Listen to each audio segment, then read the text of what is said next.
Merci à tous d'être ici. Je suis contente de pouvoir partager un moment avec vous et avec mes intervenants ici, les invités. À ma droite, on a à ma gauche. Je suis bonne. Quand on me donne des directives pour conduire, on dit l'autre droite puis l'autre gauche. Hein? Alors, ici à ma gauche, j'ai Barthélemy Bolivar, qui est coordinateur en programmation à la DSFM. Ensuite, on a Debra Radi, conseillère principale en matière de réconciliation et éducation autochtone. Reconnaissez, son titre est très long.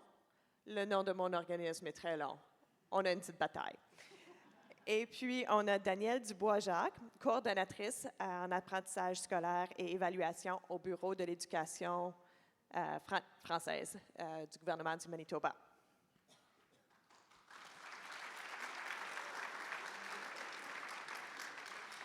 Alors, nos intervenants œuvrent à différents niveaux en termes de rôle dans l'éducation et dans la réautochtonisation.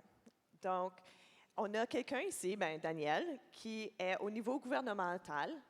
Le Bureau de l'éducation française a le mandat d'élaborer et évaluer les politiques et programmes relatifs à l'éducation. Et ensuite, on a quelqu'un ici, Barthélemy, qui est au niveau divisionnaire, qui rend accessibles les programmes et politiques qui ont trait à la décolonisation. Et puis, on a aussi Debra Radi, qui est ici de l'Université de Saint-Boniface, qui est au niveau postsecondaire, là où on voit le résultat de ce qui s'est passé au gouvernement et dans les divisions scolaires.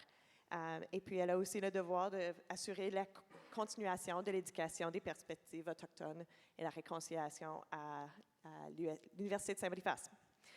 Alors, on va parler un petit peu des initiatives qui sont faites, qui ont été entreprises dans les différents organismes. Et puis, on va prendre ça à la bonne franquette. Mais je vais commencer avec Daniel.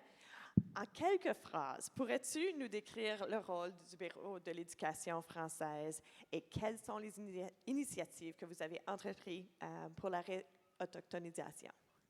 Et ça va être quelques phrases parce que je n'ai pas de voix aujourd'hui. Donc, puis c'est les initiatives que je vais partager, ce n'est pas uniquement le Bureau de l'éducation française. On travaille au niveau du ministère de l'Éducation et de l'apprentissage de la petite enfance. Mais notre rôle au ministère est plutôt au niveau de politique et de développement de ressources et d'appui au milieu. Puis vraiment, ça commence avec notre vision pour l'éducation qui comprend, vous avez peut-être vu une des diapos qui parle de Mino-Pi-Mati-Win. En français, on appelle ça le bien-vivre, qui est un enseignement autochtone qui fait partie de notre vision. Puis ce qu'on veut pour nos élèves, c'est qu'ils puissent connaître cet équilibre et être capables de trouver cet équilibre tout au long de leur vie. Cet enseignement, en plus, ce n'est pas quelque chose d'individuel, ça implique aussi la communauté, le monde naturel. Donc, déjà, au niveau de la vision, on réfléchit à ces concepts-là.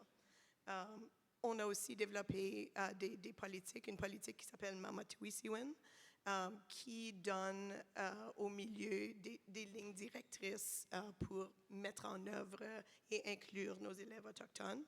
Certains des exemples, par exemple, une des actions qu'on promouvoit, c'est de promouvoir la participation des aînés et des gardiens du savoir dans nos écoles. De là a découlé justement une initiative pour l'inclusion des aînés et des gardiens du savoir dans les écoles. Donc, il y a eu un projet pilote avec du financement et c'est vraiment pour accompagner les écoles à augmenter cette inclusion et aussi de le faire de façon respectueuse. Un autre des actions qu'on promouvoit, c'est d'enseigner la vraie histoire qui inclut un engagement qu'on a pris au ministère, c'est de s'assurer que tous nos enseignants au Manitoba reçoivent de l'éducation au traité. Alors, c'est une initiative qui s'appelle Éducation au traité pour tous. On développe aussi des cours. Il y a des cours sur une variété de langues autochtones qui est en développement en ce moment, qui est plutôt un cadre, vu qu'il y a plusieurs peuples, plusieurs langues. Donc, c'est plutôt un cadre pour permettre aux écoles d'enseigner les langues autochtones. on est en train de développer aussi un cours sur les relations qui découlent des traités et des terres, d'autres ressources comme des ressources sur les pensionnats autochtones. Je vais arrêter là pour l'instant, reposer ma voix. Alors, juste une couple d'initiatives. C'est ton jour à jour, c'est bien léger, pas trop de travail de ton côté. Hein? Lorsqu'on s'était parlé un peu avant aujourd'hui, tu avais aussi mentionné la révision des cours et puis l'intégration de la perspective autochtone. Est-ce que ça te tenterait d'en parler une petite seconde? Oui, donc, par exemple, on vient juste de, pas moi, mais mon collègue, ils ont examiné tous nos cours de sciences humaines pour s'assurer que les traités sont explicitement mentionnés et inclus dans les cours. Dans le développement de nos nouveaux cours aussi, on veut vraiment s'assurer qu'on intègre les perspectives autochtones, mais vraiment de façon authentique. Dans le passé, ça fait longtemps qu'on fait cela, mais c'était plutôt de façon superficielle. Alors là, on explore des moyens de comment est-ce qu'on peut faire ça de façon vraiment plus authentique pour que ça soit pas juste on va faire une leçon ici sur quelque chose, puis ensuite on passe aux autres choses. Super. Alors, on parle d'une meilleure intégration de les différentes perspectives, mais au lieu que ça soit dans un cours, c'est tout au long du cours. C'est ça. Puis, dans l'inclusion des traités dans les cours de sciences humaines, justement, le cours sur les relations découlant des traités et des terres, c'est un petit peu à la fin de tout leur parcours scolaire. Là, ils peuvent vraiment explorer les enjeux, pas juste les enjeux d'il y a longtemps, mais comme où on s'en va dans le futur. Merci, Daniel. On va te donner une petite pause, te laisser prendre une gorgée. Et puis maintenant, je me tourne vers Barthélemy. On a appris de Daniel le travail que le ministère a fait. Puis ensuite, toi, tu reçois ça. Et puis, tu en fais quoi? Bon, et bien sûr, au niveau de la DSFM, notre travail, bien sûr, on fonctionne avec le BEF. Je dis le ministère, mais je veux dire le BEF. On est dans un contexte francophone, donc et c'est plus ou moins lié. Mais pour aller plus loin, c'est que c'est au-delà des politiques qui nous sont envoyées, c'est d'offrir aux jeunes et au personnel enseignant et à tout le monde dans la division des expériences authentiques en autochtonisation. Donc, c'est-à-dire qu'il faut bien se comprendre qu'une culture ne se lit pas dans les livres. Une culture, ça se vit. Et pour vivre cette culture, ça prend des gens de cette culture qui entrent dans nos écoles, donc les aînés qui entrent, etc. Ça prend un cadre aussi parce qu'on peut se perdre. Quand on parle de culture, on peut faire toutes sortes d'activités. Donc, ce n'est pas l'activisme, ce n'est pas faire des activités qui constituent cette culture-là, c'est d'avoir un cadre. Or, le Mamatawi Siwin nous offre ce cadre-là. Donc, quand on fait une activité, ce n'est pas gratuit, ça s'inscrit dans un cadre et ces activités sont reliées. Et pourquoi? C'est parce que 21% de nos élèves et même 22% de notre personnel enseignant se disent autochtones ou s'identifient comme autochtones ou métis. Donc, il y a une pertinence à faire ces choses-là. Et comment ça se fait dans le quotidien? Ça peut être des tipis qu'on pose. Et quand on pose des tipis, ce n'est pas juste pour poser les tipis, c'est parce que ça représente exactement une réponse des peuples autochtones à la façon d'habiter les lieux ou que les lieux les habitent. Il y a aussi cette notion. Ce n'est pas seulement, ils ne possèdent pas les lieux, mais les lieux les habitent. Et la terre nous habite, si on veut retourner dans ça. Donc, ça nous permet de faire des enseignements spécifiques avec les perches, etc. Et ça nous permet d'entrer aussi dans toute la cosmologie autochtone ou avec les mois lunaires, etc. Donc, il y en a bien qui peuvent se reconnaître à ces genres de choses-là. Donc, c'est juste pour vous dire que chaque chose qu'on fait, il y a premièrement l'artefact culturel que les gens voient dans les salles de classe, mais il y a aussi les valeurs et une vision du monde. Et cette vision du monde-là, c'est une vision qui est centrée sur nous-mêmes comme êtres et non sur ce qu'on fait et non sur ce qu'on possède. Loin de cette logique néolibérale qu'on connaît, mais qu'est-ce que vous faites? Qu'est-ce que vous avez accompli? Mais c'est surtout sur l'être et c'est surtout sur les relations par rapport aux autres. Et ultimement, et ce dont on a vraiment besoin dans ce monde, le bien vivre. le bien vivre, cohabiter ce monde en paix. Et c'est là la vraie philosophie autochtone, et c'est ça qu'on veut que nos élèves puissent vivre chaque jour. Voilà. Merci. On parle de Mamatesiwin. Est-ce que je t'ai bien dit? Oui. Mamatesiwin.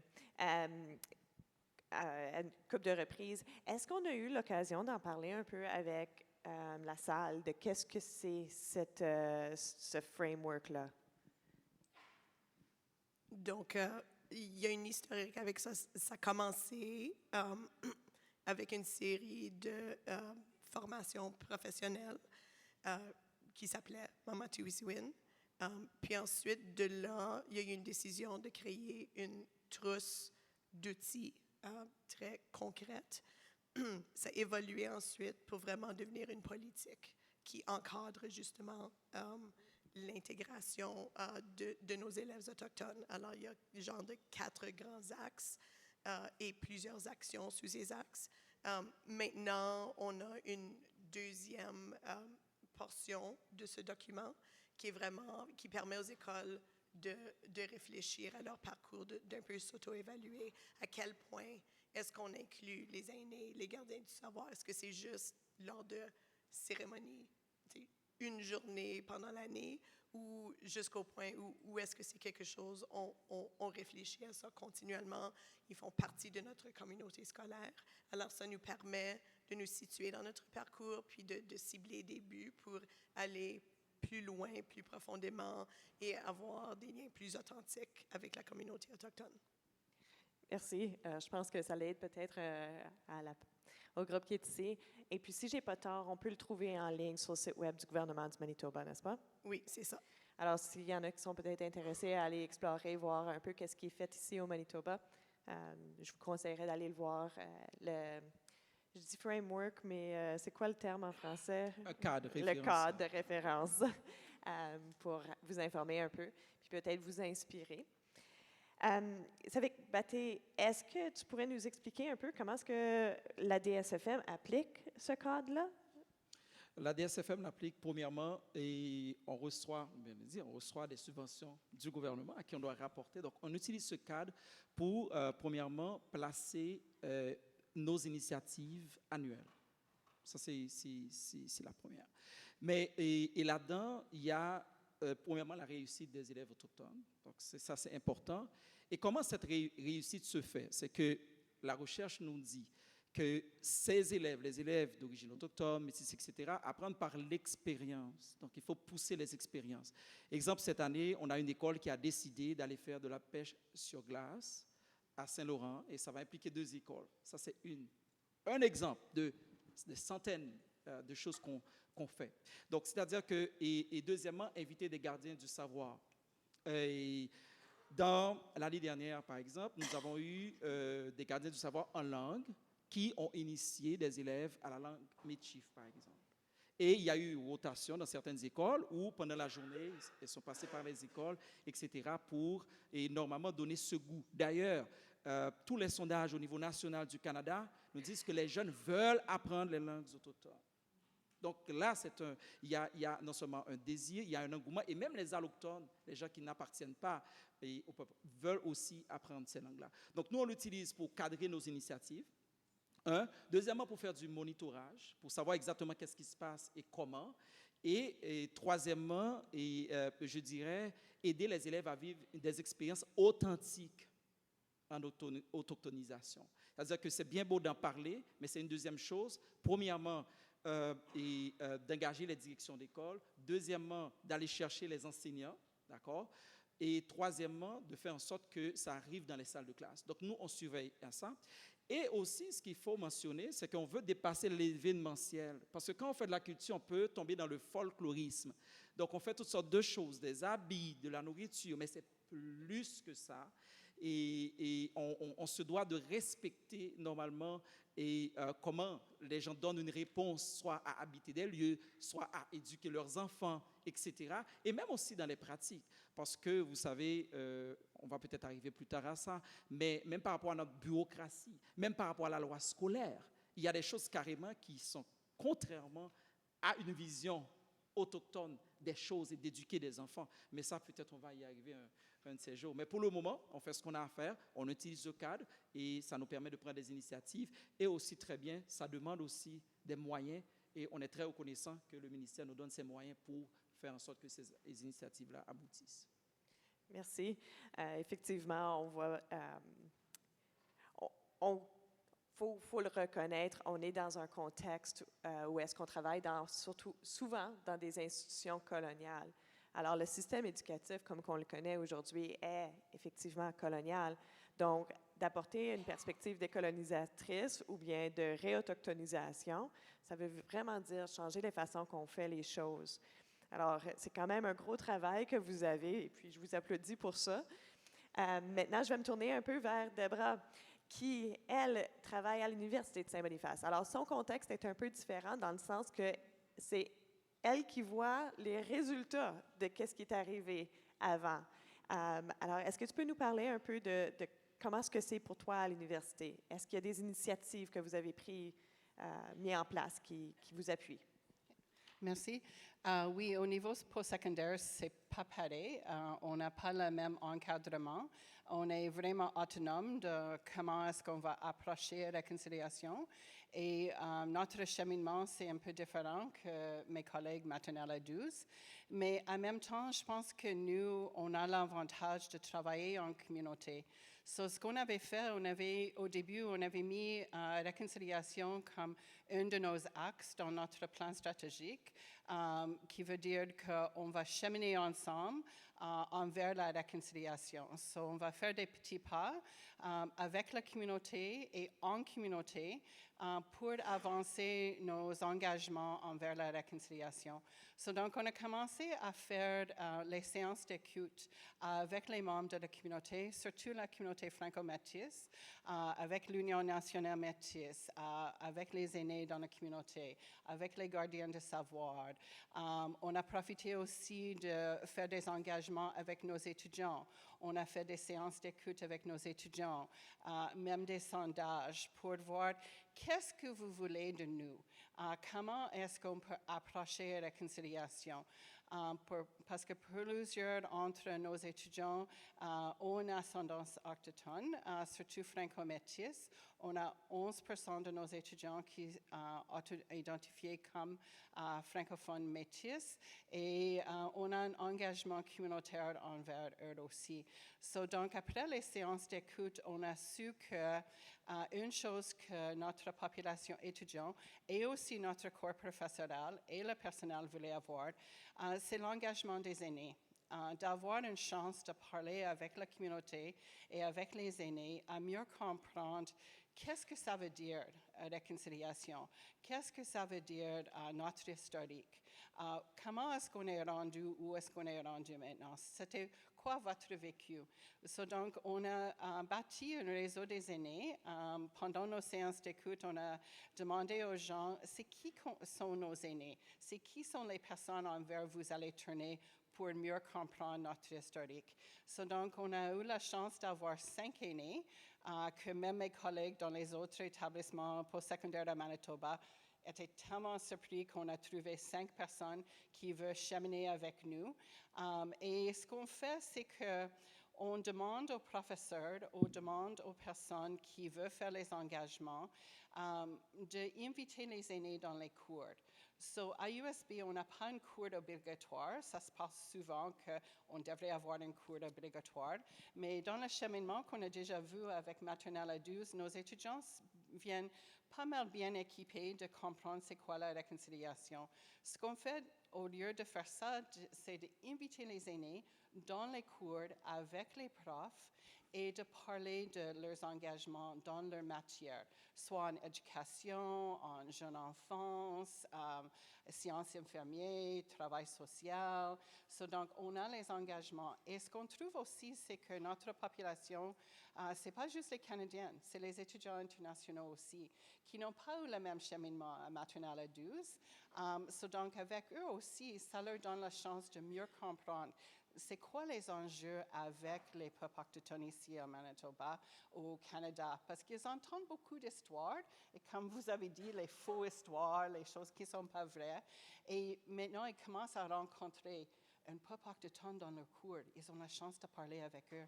Et ce qu'on voit aussi pendant nos activités, disons par exemple pendant la semaine de réconciliation, et on l'appelle réconciliation, parce qu'on fait des actions pendant la semaine, on a fait une table commune, une table métisse, c'est ça qu'on l'a appelé, et on avait des aînés qui nous rejoignent à l'heure de midi, avec surtout le bannock et les confitures à la table, qui encouragent les jeunes, même les professeurs, de venir nous voir et s'asseoir avec nos aînés et juste jaser, commencer à les comprendre, écouter, avoir la chance de parler avec eux. C'est ça ce qu'on a vu. Aussi, on a ajouté une cercle communautaire. Donc, on a 4 personnes de notre communauté franco-métisse qui aident l'administration, qui aident moi et la rectrice de savoir qu'est-ce qu'on devrait faire pour la réconciliation. Si on veut comme tester une idée, est-ce que notre reconnaissance de terre, c'est bien dit, ou est-ce qu'on devrait changer des choses? On pense peut-être de lancer un projet de recherche. Comment est-ce que vous allez nous aviser de comment approcher la communauté de la bonne façon? Comment est-ce qu'on peut faire des choses? Si on veut tester une idée, c'est vraiment cette cercle qui nous aide. Aussi, on a aussi mis en place une communauté de pratique avec le corps professoral. Et ça, c'est une chance pour les professeurs de se rencontrer, de parler des initiatives dans le cours, mais aussi d'avoir un espace de poser des questions que peut-être tu ne veux pas poser à haute voix des fois. Comment est-ce que j'approche un aîné? Est-ce que je lui donne le tabac? Est-ce que tous les aînés prennent le tabac? Je peux te dire, nos aînés métis, ils ne prennent pas tout le tabac. Si tu les offres le manger, ça serait mieux. Ils préfèrent ça, surtout si tu l'as fait toi-même à la maison. Ou peut-être quelque chose artistique ou quelque chose comme ça. D'avoir un espace où les profs peuvent parler. « Hey, ça s'est bien passé dans mon cours, mais j'ai eu ça l'autre fois qui n'était pas bien passé. Est-ce qu'il y avait d'autres personnes dans la salle qui ont eu cette expérience? Est-ce qu'on peut en parler en sécurité? Parce que des fois, tu veux poser des questions, mais tu n'as pas un espace pour le poser. Donc, on a créé cet espace chez nous. Et je pense que je vais arrêter là pour que tu peux continuer. Merci. Merci. C'est plusieurs bons exemples. Parmi les exemples que tu as présentés, Debra, ce que je remarque, c'est qu'il y a beaucoup qui est par rapport à les étudiants, mais aussi à l'administration puis le corps professoral. C'est quelque chose qui englobe, au-delà de faire une éducation qui va du professeur vers l'étudiant, c'est plus égalitaire un peu dans le sens que tout le monde a accès à ces informations-là à tout moment. C'est quelque chose que j'apprécie quand même beaucoup. Il nous reste quelques minutes, ça fait que je vais essayer de poser ma question assez vite et puis vous donner la chance de tous répondre. Mais moi, je viens d'un contexte où est-ce qu'on privilégie les expérimentations, les essais, puis les faillites, et puis les observations. Puis dans tout ça, moi, j'ai une grande appréciation pour prendre des moments de recul pour voir qu'est-ce qui se passe, est-ce que ça se passe bien, est-ce qu'on a quelque chose à apporter, quelque chose à changer, et puis de le faire des changements de façon régulière, et puis de faire ces évaluations-là de façon informelle. Ça n'a pas besoin d'être toujours une grande discussion. En pensant à les défis que vous vivez ou des choses que vous voyez, est-ce que vous voyez des manquements, des choses à ajuster, quelque chose que, ça devrait être la prochaine étape, ou on a besoin d'ajuster ça? Puis je vais poser la question à Danielle pour commencer. Je peux donner l'exemple de nos programmes d'études. Ça fait longtemps qu'on a l'inclusion de perspectives autochtones, mais pas nécessairement de façon authentique. On est en renouveau en ce moment de certains programmes d'études, dont les sciences de la nature, éducation physique, éducation à la santé. Et on se pose beaucoup de questions sur comment intégrer ces perspectives de façon authentique. Le défi, c'est que ce n'est pas quelque chose de monolithique. Il y a plusieurs peuples, plusieurs langues, plusieurs cultures. Donc, comment est-ce que tu intègres cela pour que ça soit non négociable? Tu dois le faire, tu dois bien le faire, mais assez ouvert pour inclure toutes ces différentes perspectives. Alors, on va faire des essais, on va voir comment ça fonctionne, puis on va aller de l'avant à partir de cela. Alors, je ne sais pas si on va l'avoir à 100% et parfait cette fois-ci. Probablement pas. Je suis certaine que non, mais on fait l'essai, en tout cas. Merci, j'apprécie. Probablement pas parfait, puis j'espère qu'on ne le soit jamais. Je pense à des traditions où est-ce que dans le perlage, des fois, on voit une perle mal placée, puis ça, on l'appelle le spirit bead, puis c'est pour démontrer justement qu'on n'est pas parfait et puis qu'il y a toujours quelque chose à améliorer. Donc, ça va de ce même chemin-là, de cette même pensée-là. Barthélemy, de ton côté, est-ce qu'il y a quelque chose à la DSFM que tu verrais? Oh, il y a un petit manquement là. Bon, et la première chose, moi, je dirais, c'est... Vous m'entendez? OK. Et c'est de faire cette éducation de manière équitable. Nous avons des écoles dans toute la province, etc. Et on doit développer des relations de proximité avec les nations autochtones et métisses qui nous entourent. Et en même temps, on est dans un cadre francophone aussi, c'est de trouver des gens qui puissent apporter ça en français sans que ce soit à distance parfois. Et comment naviguer dans cette complexité et à la fois diversité linguistique et diversité ethnique et culturelle, une chose. La deuxième chose, c'est que quand on parle de culture aussi, c'est avec S, donc c'est pluriel. Donc, et c'est pourquoi il ne faut pas rester dans les artefacts, parce que ce que telle nation reconnaît comme fondamental, l'autre nation peut ne pas le reconnaître. Donc, c'est de faire en sorte que même si on est dans plusieurs territoires, dans plusieurs traités et ce concernant, c'est de voir qu'est-ce qui est fondamental et où on doit être très flexible parce que ça dépend du milieu. Et parlant de ça aussi, il y a tout cet aspect aussi de certaines personnes aussi autochtones qui pensent qu'on est en train d'endoctriner, et puis on ne fait pas de l'endoctrinement, mais on fait ce qu'on doit faire. On veut remettre et rééquilibrer aux peuples autochtones ce qu'ils nous ont donné. Ils nous ont donné un espace, et maintenant c'est le temps de reconnaître qu'ils sont là avant nous, et qu'ils ont fait des choses et que nos enfants doivent le reconnaître. Donc, on ne fait pas de l'endoctrination, on n'endoctrine pas, mais on éduque. Et on fait l'éducation essentielle pour que le bien-vivre arrive. Et je pense que tout le monde peut le supporter. Donc, il y a ça et aussi l'appropriation culturelle quand même, parce qu'on veut éduquer, mais en même temps respecter les pratiques propres au peuple. Et c'est pourquoi on fait entrer des aînés et de tout genre dans nos pratiques, et on veut aussi continuer à développer l'événementiel. Quel impact que ça va avoir, c'est notre défi, parce que ce n'est pas facile à mesurer. Voilà.